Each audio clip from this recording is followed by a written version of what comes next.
So if we don't have WooCommerce products, we won't be able to sell anything. So these are just tracks. These are not products.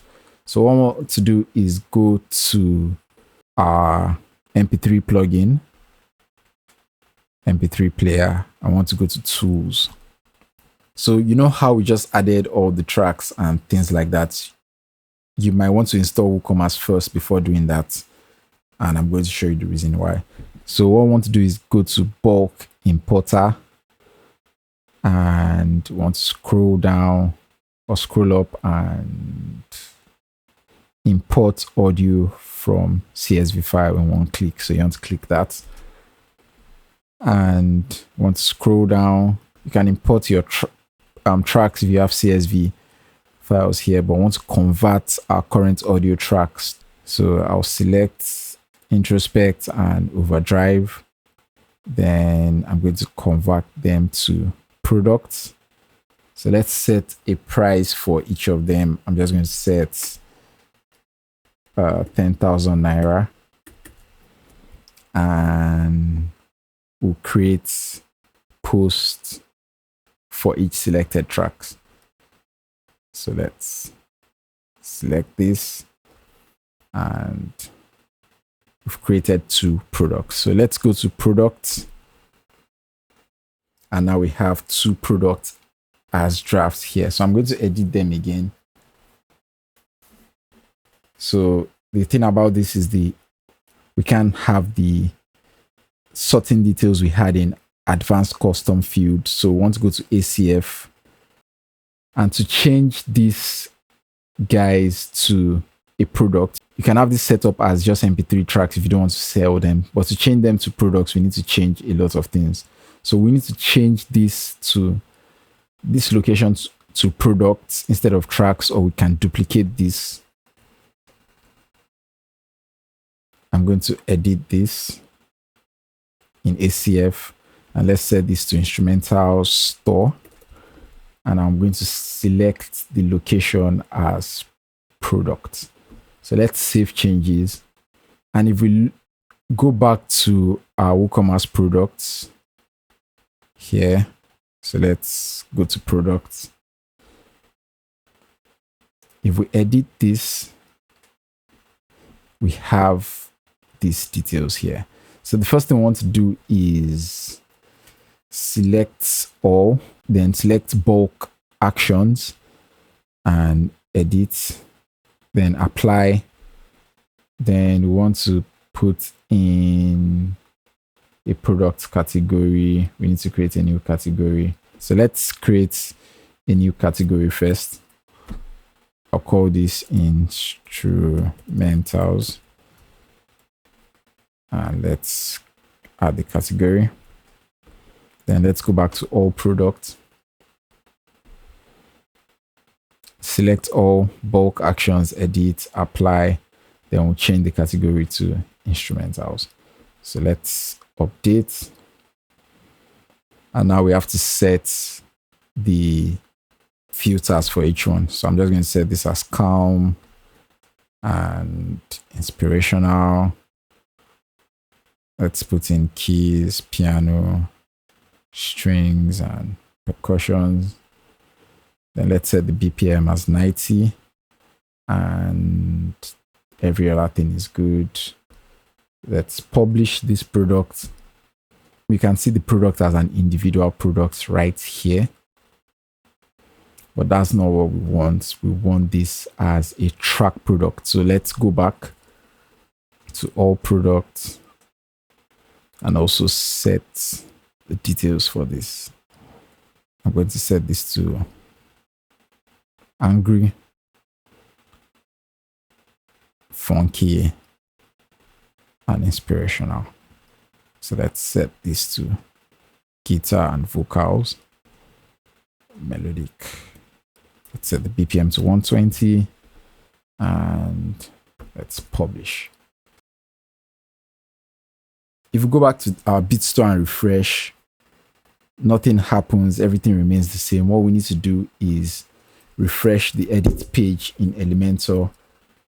Then we need to change this here to products.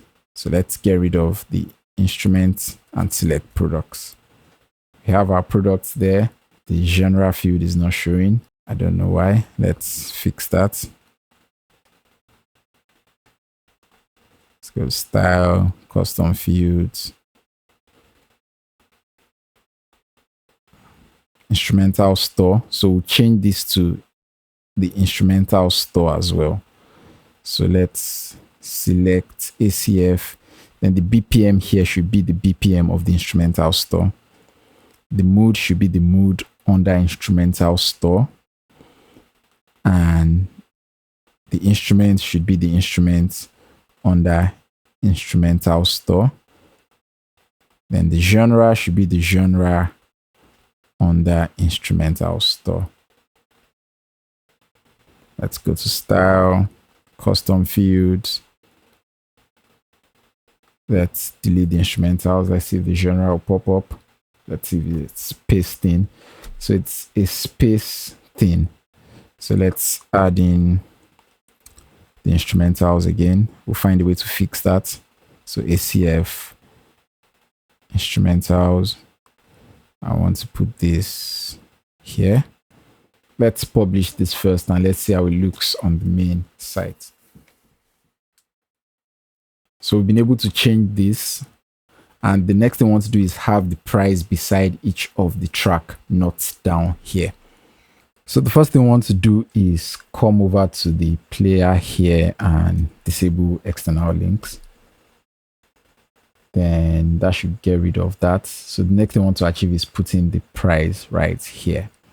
To do that, let's head over to styles and call to action button. So the call to action buttons, want to make sure display icons we pop over is set. And let's give this some spacing. Let's show the text label. And we have the add to cart option here. So that's looking good. Let's see if we can add in something else that is interesting. We can enable pagination if we want. That would look nice. Let's leave that enabled. Let's see what else can we edit here.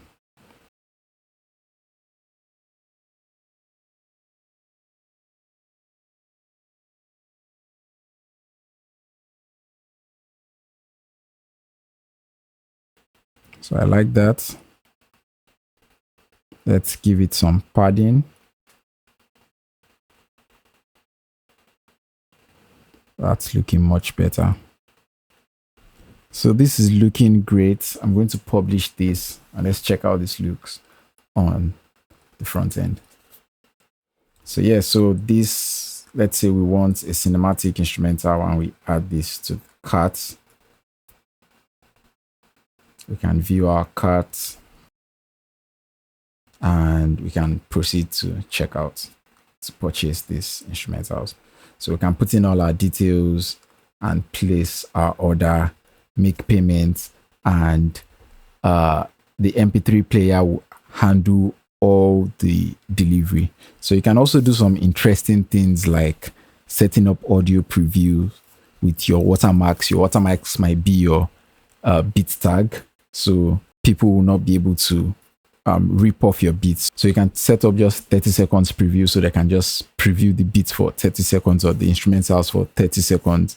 You can add in your beat tags as watermarks, and you have lots of options to disable piracy and disable people pirating your instrumental. So this is a very extensive plugin, and you can play around with this to get the fine details you want for your beat store. So that's how to create a beat store and allow people purchase things from your site. The next thing and the final thing we are going to be doing in this video is creating a merchandise store.